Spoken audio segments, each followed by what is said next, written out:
Estacions nàutiques de Catalunya. Espais naturals. Vols gaudir de l'esport i a la vegada de la descoberta de la natura? Això és el que t'ofereixen les estacions nàutiques de Catalunya. A l'Empordà, els pins combregen l'aigua. Amb penya-segats imponents, brisa suau i olor de sal. Tot això forma part de l'essència del litoral del massís del Montgrí, o més al nord, del Cap de Creus, on el mar i la muntanya abracen pobles de pescadors com Roses o l'Estartit. Es tracta de nuclis emblanquinats, propers a platges i cales, de visita obligada per conèixer el paisatge mediterrani del nord de Catalunya. Si viatgeu a l'Empordà, no dubteu de visitar el Parc Natural del Montgrí, les Illes Medes i el Baix Ter, a l'Estartit, i el Parc Natural del Cap de Creus, vora Roses. Capbussar-se a la reserva marina de les Illes Medes o bé al Cap de Creus és una bona manera de descobrir la vida aquàtica que s'amaga al fons marí. Una riquesa natural que ha convertit el litoral empordanès en un dels punts de Catalunya més atractius per a la pràctica del submarinisme. Prepareu les ulleres d'aigua per llançar-vos al mar i sentir-vos com si fóssiu un peix, nedant entre parets submarines recobertes de corall vermell. El cicloturisme és una disciplina que combina l'exercici físic i la natura amb el coneixement del país a cop de pedal. I aquesta pràctica és agraïda a tot el litoral de Catalunya. Al Delta de l'Ebre, al Garraf, a la Costa Daurada, especialment a Mont-roig del Camp, amb el seu circuit de BTT, o en comarques com el Maresme o l'Empordà.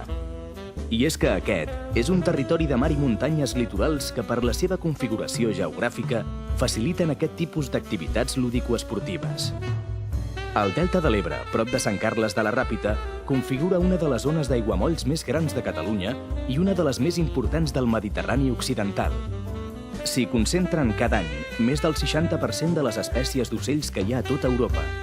I si parlem d'espais naturals humits, a Catalunya també destaquen els aiguamolls de l'Empordà, a pocs quilòmetres de Roses, o els de la desembocadura del Ter, a tocar de l'Estartit.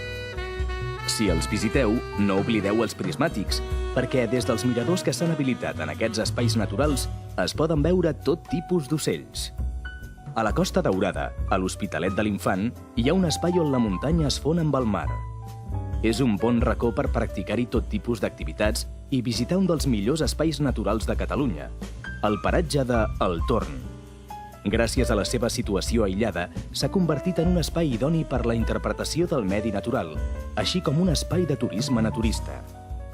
Al Garraf, entre Vilanova i Sitges, podreu descobrir la Reserva Natural dels Colls Miralpeix, espai protegit per la Comunitat Europea, inclòs a la xarxa Natura 2000, un espai declarat lloc d'importància comunitària i zona d'especial protecció per a les aus. Us agrada caminar entre pins i alzinars? No dubteu en enfilar-vos a la Serra del Montnegre, prop de Santa Susana, o de pujar fins a la Serra del Montsià, situada just a tocar del Delta de l'Ebre. Tampoc podeu deixar de banda el Montgrí, un magnífic mirador del litoral empordanès on deixar-se impregnar per la màgia del paisatge de les Illes Medes.